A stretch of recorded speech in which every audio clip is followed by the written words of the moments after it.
अगर 77वां स्वतंत्रता दिवस पर सुरक्षा के कड़े इंतजाम किए गए हैं। लाल किले की सुरक्षा चाक चौबंद की गई है। स्वतंत्रता दिवस पर पहुंचेंगे 1800 स्पेशल गेस्ट। 1800 लोगों को उनके जीवन साथी के साथ विशेष अतिथि के रूप में आमंत्रित किया गया है। तो 77वां स्वतंत्रता दिवस, लाल किले की सुरक्षा चाक चौबंद की गई है। तो 1800 लोगों को उनके जीवन साथी के साथ विशेष अतिथि के रूप में आमंत्रित किया गया है। तो स्वतंत्रता दिवस पर पहुंचेंगे 1800 स्पेशल गेस्ट। लाल किले की सुरक्षा भी इस कड़ी में चाक चौबंद की गई है। स्वतंत्रता दिवस पर सुरक्षा के कड़े इंतजाम किए गए हैं। तो 77वां स्वतंत्रता दिवस और तैयारियां मुकम्मल की गई हैं। चाक चौबंद व्यवस्था है। चप्पे चप्पे पे प्रशासन निगरानी रखे हुए है। लाल किले की सुरक्षा भी चाक चौबंद की गई है। जो खास मेहमान आएंगे उन मेहमान के आगमन की तैयारी की गई है। तो अतिथि देवो भव की जो रीत भारत जिस पर चलता है, उस रीत को और ज्यादा खास बनाने की तैयारी इस बार स्वतंत्रता दिवस पर की गई है। लाल किले पर खास तैयारियां हैं। सुरक्षा की भी दृष्टि से देखा जाए तो चाक चौबंद व्यवस्था है। इस बार स्वतंत्रता दिवस पर 1800 स्पेशल गेस्ट पहुंचेंगे। 1800 लोगों को उनके जीवन साथी के साथ विशेष अतिथि के रूप में आमंत्रित किया गया है।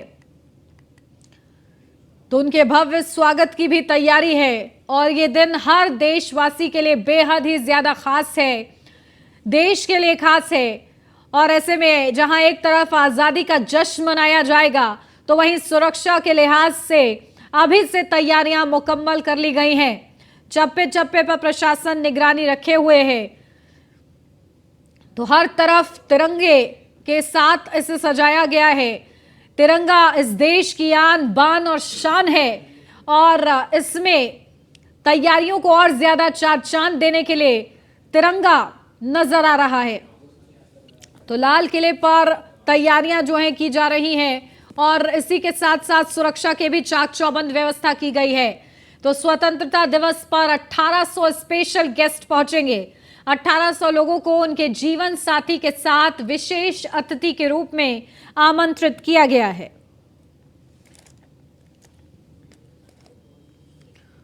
तो ये तैयारियां हैं और उनकी एक झलक हम आपको दिखा रहे हैं कि किस कदर सजाया गया है।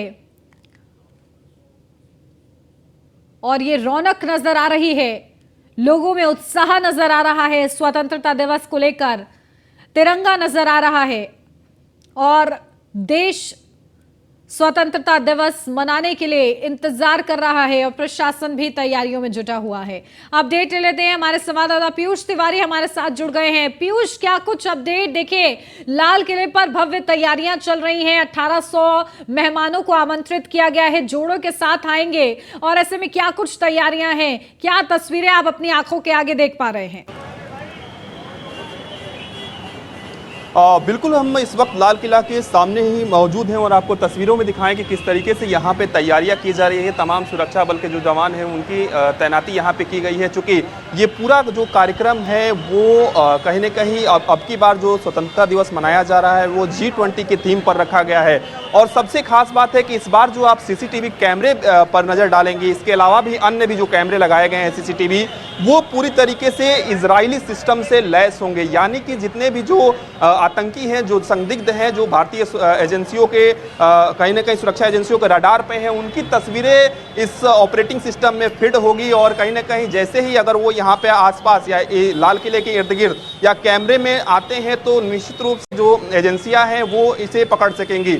और आपको पीछे तस्वीरों में दिखाएं कि किस तरीके से यहाँ पे एंट्री ड्रोन जो सिस्टम है वो यहाँ पे लगाया गया है। यानी कि लाल किला का जो पूरा परिसर है वहाँ पे किसी भी तरीके से जो ड्रोन है वो उड़ाने की अनुमति नहीं है। और ये वो एंटी ड्रोन सिस्टम है जो पूरी तरीके से ये तय करेगा कि यहाँ पे किसी भी तरीके से परिंदा भी पर ना मार सके। खासतौर पे अगर हम हवाई की बात करें, यानी कि उड़ने वाली चीज़ों की बात करें, खासतौर पे ड्रोन की बात करें, तमाम जो अधिकारी हैं वो यहाँ पे पहुँच रहे हैं। इसके साथ ही अगर हम यमुना नदी की भी बात करें, इस बात से अंदाज़ा लगाइए कि किस तरीके से यमुना नदी में भी तमाम जो फोर्सेस के जवान हैं उनकी तैनाती की जाएगी। चूंकि बताया जा रहा है कि इस बार करीब 5500 लोगों को विशेष आमंत्रण दिया गया है, जिनमें करीब 1800 ऐसे लोग हैं जो जोड़े हैं, यानी कि शादीशुदा लोग हैं। और इनमें भी सबसे खास बात है कि ऐसे कई जोड़े हैं जो मनरेगा में काम करते हैं। आपने देखा कि किस तरीके से केंद्र सरकार की जो योजना चलती है उसमें तमाम जो लोग हैं वो काम करते हैं। तो ज़्यादातर जो लोग हैं वो मनरेगा से जुड़े हुए हैं। इसके साथ ही अगर हम बताएं तो यहाँ पे जो तैयारी है वो लगभग पूरी की ड्रोन के माध्यम से निगरानी रखी जा रही है। ट्रैफिक के लिहाज से लाल किला के आसपास आने वाले जितने रूट्स हैं कल इसको बंद किए जाएंगे। करीब 4 बजे के आसपास इसको बंद कर दिया जाएगा और प्रधानमंत्री के भाषण के बाद ही इसको संभवतः खोला जाएगा। इसके साथ ही अगर हम बात करें तो लाल किला के आसपास जितने भी मेट्रो स्टेशन हैं उनको भी बंद करने की जो तैयारी है वो कहीं ना कहीं चल रही है। तो निश्चित रूप से लाल किला की प्राचीर से प्रधानमंत्री नरेंद्र मोदी 9वीं बार कहीं ना कहीं ध्वजारोहण करते हुए नजर आएंगे।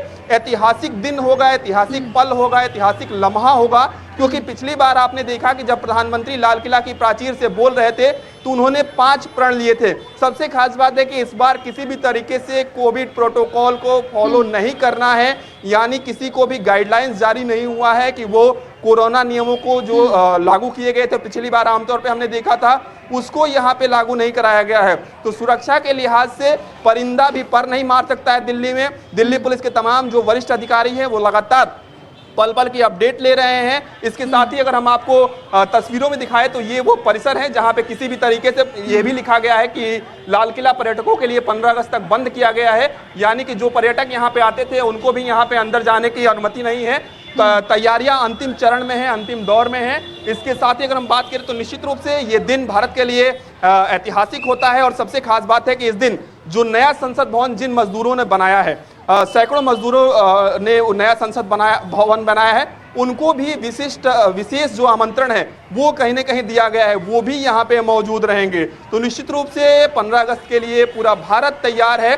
तिरंगा यात्रा चूंकि निकाली जा रही है, थोड़ी देर पहले अगर हम बात करें तो तमाम ऑटो वाले भी अपने ऑटो पर तिरंगा लेकर पहुंचे हुए थे और कहीं ना कहीं वो ये मैसेज दे रहे थे कि कल चूंकि 15 अगस्त है तो संभवतः वो यहाँ पे नहीं आ सकते हैं, यानी कि पूरा रूट डाइवर्ट रहता है, तो आज ही वो तिरंगा यात्रा भी निकाल रहे हैं। तो तैयारी पूरी कर ली गई है। पूरा देश नहीं, पूरी दुनिया की नज़र कहीं ना कहीं भारत पर टिकी होती है, खासतौर पर प्रधानमंत्री के भाषण पर टिकी होती है। और इस लिहाज से कहीं ना कहीं प्रशासन की ओर से पूरी तैयारियां कर ली गई है। देश की आन बान शान तिरंगा नजर आ रहा है और खूबसूरत तैयारियां की गई हैं, खास मेहमानों के स्वागत की भी तैयारियां हैं।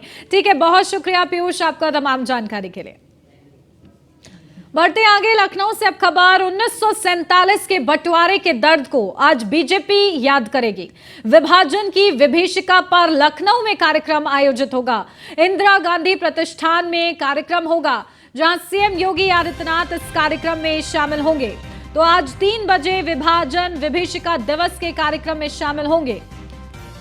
तो ये खास कार्यक्रम है जहां सीएम योगी आदित्यनाथ इसमें शामिल होंगे। आज 3 बजे विभाजन विभीषिका दिवस के कार्यक्रम में शामिल होंगे। इंदिरा गांधी प्रतिष्ठान में ये पूरा कार्यक्रम होगा। तो सीएम योगी आदित्यनाथ ने इस कार्यक्रम की और ज्यादा खास वो बनाएंगे, प्रवेश करते हुए, सम्मिलित होते हुए इस कार्यक्रम में।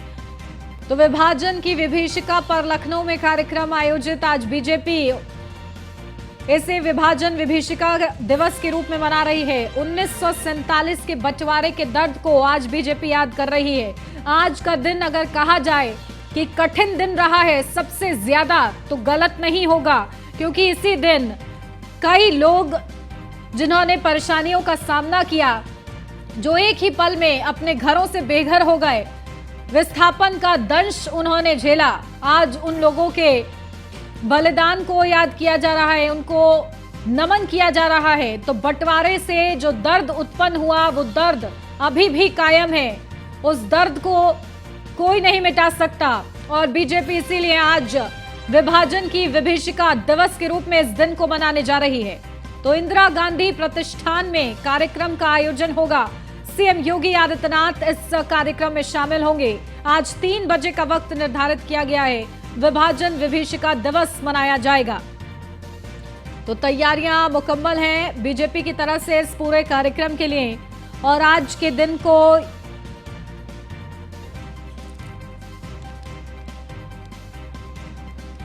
अपडेट ले लेते हैं, हमारे संवाददाता मनीष मिश्रा हमारे साथ जुड़ गए हैं। मनीष, क्या कुछ अपडेट है? देखिए 3 बजे ये कार्यक्रम है, विभाजन विभीषिका दिवस के रूप में बीजेपी से मना रही है, क्या कुछ हो रहा है? देखिए निश्चित तौर से देखिए देश के प्रधानमंत्री नरेंद्र मोदी ने जिस तरह से विभाजन विभीषिका स्मृति दिवस के रूप में आज 14 अगस्त को मनाने का निर्णय लिया था, हमने देखा था कि पिछले साल भी तमाम आयोजन किए गए थे, आज इस वर्ष भी तमाम आयोजन किए जा रहे हैं। भारतीय जनता पार्टी इसको दर्द को, जो लोग ने इस दर्द को झेला था, फिर जो सत्ता सेनानी इस दर्द को झेले थे, जिन लाखों लोगों ने अपनी जान गंवाई थी, उनको कहीं ना कहीं एक तरीके से उनको याद करके, उनकी जो वीरता थी उनको याद करने के लिए इस दिन को मनाया जा रहा है। आप बता दूं कि आज विभिन्न कार्यक्रम रखे गए हैं। आज 3 बजे इंदिरा गांधी प्रतिष्ठान में एक विचार संगोष्ठी कार्यक्रम रखा गया है, जिसमें छोटी डॉक्यूमेंट्री भी दिखाई जाएगी, जिसमें खुद मुख्यमंत्री योगी आदित्यनाथ शामिल होंगे। साथ ही साथ 4:30 बजे सहकारिता भवन में सहकारिता मंत्रालय द्वारा एक कार्यक्रम आयोजित रखा गया है, उसमें भी विचार गोष्ठी का कार्यक्रम रखा गया है, उसमें भी तमाम मंत्रीगण इसमें शिरकत करते नजर आएंगे। साथ ही आपको बता दूं भारतीय जनता पार्टी उत्तर प्रदेश के सभी संगठनक जो 98 जिले हैं उनमें मौन जुलूस निकालेगी और संगोष्ठी का कार्यक्रम करेगी, जिसकी लखनऊ में अगर हम बात करेंगे तो लखनऊ में उप मुख्यमंत्री ब्रिजेश पाठक विधानसभा के सामने से इसके कार्यक्रम में मौजूद होंगे, मौन जुलूस में शामिल होंगे और साथ ही साथ तमाम विधायकगण भी इसमें शामिल होंगे। तो निश्चित तौर से जिस तरीके से जो एक दर्द था, जो एक विभाजन का जो दंश था, जो पूरे देश ने झेला था, जिसके हिसाब से एक न केवल एक देश की बल्कि उसके इतिहास और भूगोल की जो किस्मत थी वो पूरी बदल दी गई थी एक घटना से। और इसके लिए कहीं ना कहीं भारतीय जनता पार्टी कांग्रेस को और तत्कालीन प्रधानमंत्री पंडित जवाहरलाल नेहरू को दोषी मानती है, और इस तरह अब उस देशवासियों को उस दर्द से जो पीड़ा उस समय के लोगों ने झेली थी उससे कहीं ना कहीं रूबरू करने का, और उस समय के जो लोगों ने जान गई थी उनको श्रद्धांजलि देने का एक कार्यक्रम रखा गया है। जी बिल्कुल, देखिए इसीलिए बार बार ये कहा जा रहा है बीजेपी की तरफ से कि नफरत का बीज बोया गया और इसी की वजह से ये विभाजन हुआ। ठीक है, बहुत शुक्रिया मनीष आपका तमाम जानकारी के लिए। विभाजन विभीषिका स्मृति दिवस आज है और इस स्मृति दिवस पर प्रधानमंत्री नरेंद्र मोदी ने ट्वीट किया है, जहां आज भारतवासियों को श्रद्धापूर्वक स्मरण करने का अवसर है। तो जिनको जीवन देश के बंटवारे की बलि चढ़ गया है, आज उनको याद करने का दिन है। यह दिन उन लोगों के कष्ट और संघर्ष की भी याद दिलाता है जिन्हें विस्थापन का दंश झेलने को मजबूर होना पड़ा। ऐसे सभी लोगों को शत शत नमन किया है प्रधानमंत्री नरेंद्र मोदी ने अपने ट्वीट के जरिए।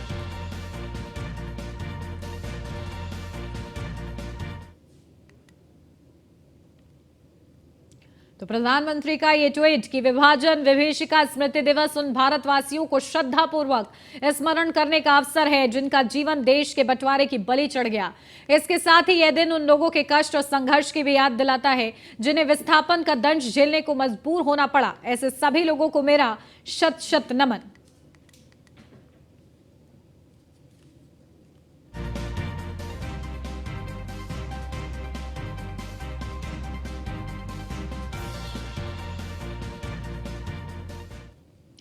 सीएम योगी आदित्यनाथ ने भी ट्वीट किया है, जहां 14 अगस्त की तिथि कभी ना भूलने वाली तिथि है। ट्वीट करते हुए सीएम योगी आदित्यनाथ ने यह बड़ी बात लिखी है। तो आज जहां बीजेपी इसे विभाजन विभीषिका दिवस के रूप में मना रही है, तो इस मौके पर प्रधानमंत्री नरेंद्र मोदी और सीएम योगी आदित्यनाथ ने ट्वीट किया है, जहां 14 अगस्त की तिथि कभी ना भूलने वाली तिथि है। आज ही के दिन भारत का दुखद विभाजन, मजहबी नफरती मानसिकता ने भारत का विभाजन किया। देशवासियों ने यातनाएं झेली और अपनी जान गंवाई। बलिदान हुए सभी नागरिकों को विनम्र श्रद्धांजलि। तो उन सभी नागरिकों को याद किया जा रहा है और सीएम योगी आदित्यनाथ का ये ट्वीट देश के इतिहास में 14 अगस्त की ये तिथि कभी ना भूलने वाली तिथि है। आज ही के दिन मजहबी और नफरती मानसिकता ने भारत का दुखद विभाजन किया, जिसके दुष्परिणाम स्वरूप असंख्य देशवासियों ने यातनाएं झेली और अपनी जान गंवाई। विभाजन विभीषिका स्मृति दिवस के अवसर पर बलिदान हुए सभी नागरिकों को विनम्र श्रद्धांजलि। इस क्रूर विभत्स यातना के साक्षी सभी नागरिकों के प्रति मेरी संवेदनाएं हैं। बीएसपी सुप्रीमो मायावती ने भी ट्वीट कर निशाना साधा है। मध्य प्रदेश सरकार में 50% कमीशन खोरी, इसका जिक्र उन्होंने अपने इस ट्वीट के जरिए किया है। तो बीएसपी सुप्रीमो मायावती ने ट्वीट कर निशाना साधा है, मध्य प्रदेश सरकार में 50% कमीशन खोरी। राजस्थान छत्तीसगढ़ में भी भ्रष्टाचार अहम मुद्दा। बीएसपी अकेले विधानसभा का ये चुनाव लड़ रही है। पार्टी को भरोसा है अच्छा रिजल्ट हासिल करेगी। तो बीएसपी सुप्रीमो का ये ट्वीट, मध्य प्रदेश सरकार में 50% कमीशनखोरी के आरोप को लेकर कांग्रेस व भाजपा के बीच जारी आरोप प्रत्यारोप मुकदमों आदि की राजनीति से कमर तोड़ महंगाई, गरीबी, बेरोजगारी, शोषण, अत्याचार आदि जनहित से जुड़े ज्वलंत मुद्दों को चुनाव के समय पीछे छूट जाना कितना उचित, ऐसा क्यों?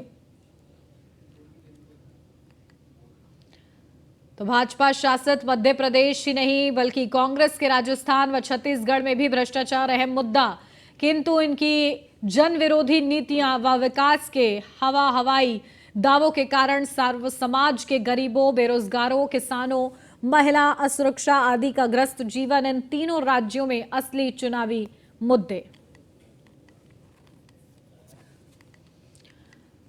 तो बीएसपी इन तीनों राज्यों में भाजपा व कांग्रेस सरकारों के खिलाफ जनहित व जन कल्याण के खास मुद्दों को लेकर अकेले अपने बूते पर विधानसभा का ये चुनाव लड़ रही है, जिसके लिए उम्मीदवारों के नाम भी स्थानीय स्तर पर घोषित किए जा रहे हैं। पार्टी को भरोसा है कि एक अच्छा रिजल्ट हासिल करेगी। लखनऊ से अगली खबर, इको ग्रीन ने नगर निगम को पहुंचाई है भारी क्षति। जहां नगर निगम को हुआ है 471 करोड़ रुपए का भारी नुकसान, 275 करोड़ के कूड़ा निस्तारण प्लांट का बाढ़ हुआ है। नगर निगम पर लगा 100 करोड़ रुपयों का जुर्माना। कूड़ा निस्तारण न होने से एनजीटी ने जुर्माना लगाया है। 20 लाख मीट्रिक टन कचरा प्लांट पर ढेर है। तो कूड़े के निस्तारण के लिए खर्च हो रहे हैं 96 करोड़ रुपए। तो 275 करोड़ के कूड़ा निस्तारण प्लांट, नगर निगम पर लगाए 100 करोड़ रुपए का जुर्माना। तो कूड़ा निस्तारण न होने से एनजीटी ने जुर्माना लगाया है।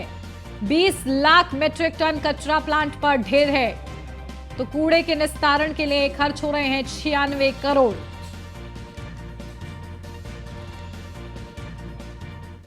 नगर पालिका पिलखुआ के कर्मचारियों ने राष्ट्रीय ध्वज का अपमान किया, जिसका फोटो सोशल मीडिया पर वायरल हो रहा है। दरअसल स्वतंत्रता दिवस के अवसर पर हर घर तिरंगा अभियान चलाया जा रहा है। इसी के तहत पिलखुआ नगर पालिका ने तिरंगा बांटने के लिए लाए जो जमीन पर पैरों के पास रखा गया, वहीं फोटो वायरल होने के बाद कर्मचारियों पर कार्रवाई की मांग हो रही है।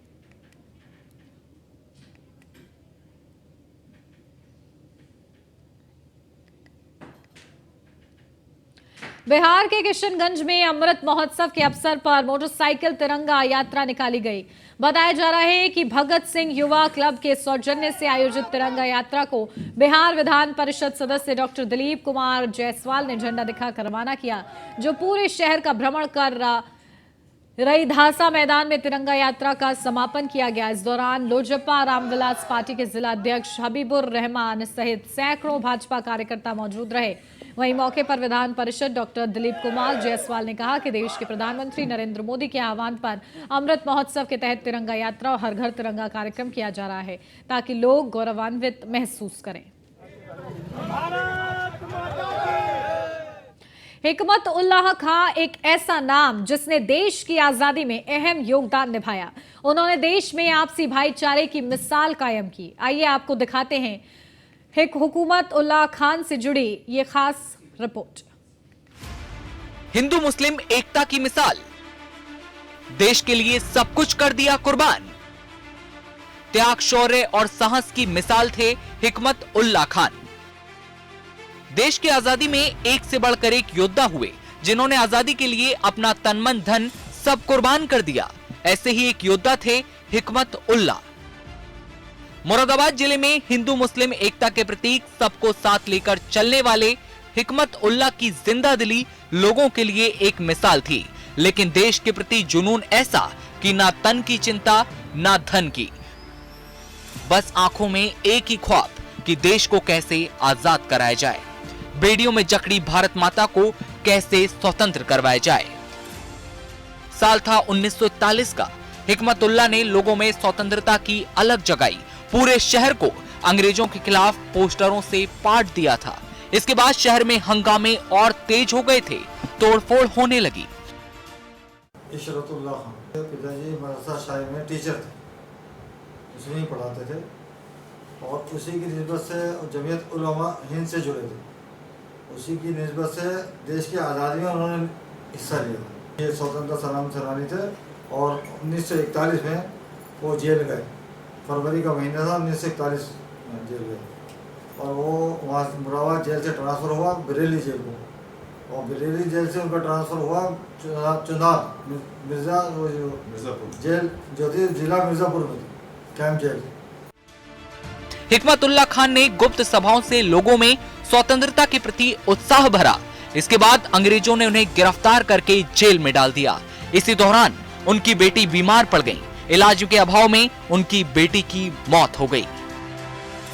तभी उन्होंने बेटी के अंतिम संस्कार में शामिल होने और बेटी का अंतिम दर्शन करने के लिए अनुमति मांगी, मगर क्रूर अंग्रेजों ने उन्हें जेल से बाहर नहीं निकलने दिया। अंग्रेजों की इस क्रूरता की वजह से हिकमतुल्लाह अपनी बेटी के अंतिम दर्शन भी नहीं कर सके। तारीख थी 25 फरवरी 1941। इस दिन उन्हें धारा 38-121 DIR के तहत 8 महीने के सश्रम कारावास और 50,000 रुपए जुर्माने की सजा सुनाई गई। पैसों का अभाव, जिसकी वजह से हिकमतुल्लाह खान जुर्माना अदा नहीं कर पाए, जिसकी वजह से उन्हें 2 महीने अतिरिक्त कारावास दिया गया और इसके बाद उन्हें 8 मार्च 1941 को जिला कारागार मुरादाबाद में बरेली जेल शिफ्ट किया गया। वहां से चिनार कैंप जेल भेज दिया गया। वह 15 सितंबर 1941 को कैंप जेल से रिहा तो हो गए, मगर अंग्रेजों ने इसके बाद भी 1942 में उन्हें 8 महीने तक नजरबंद रखा। देश को आज़ाद कराने के लिए उन्होंने लड़ाई लड़ी थी, जैसे हमारा देश अंग्रेजों से आज़ाद हो जाए और हम देश आज़ाद हवा में सांस ले सकें। आजादी की 25वीं वर्षगांठ पर तत्कालीन प्रधानमंत्री इंदिरा गांधी ने उन्हें 15 सितंबर 1972 को ताम्रपत्र से सम्मानित किया।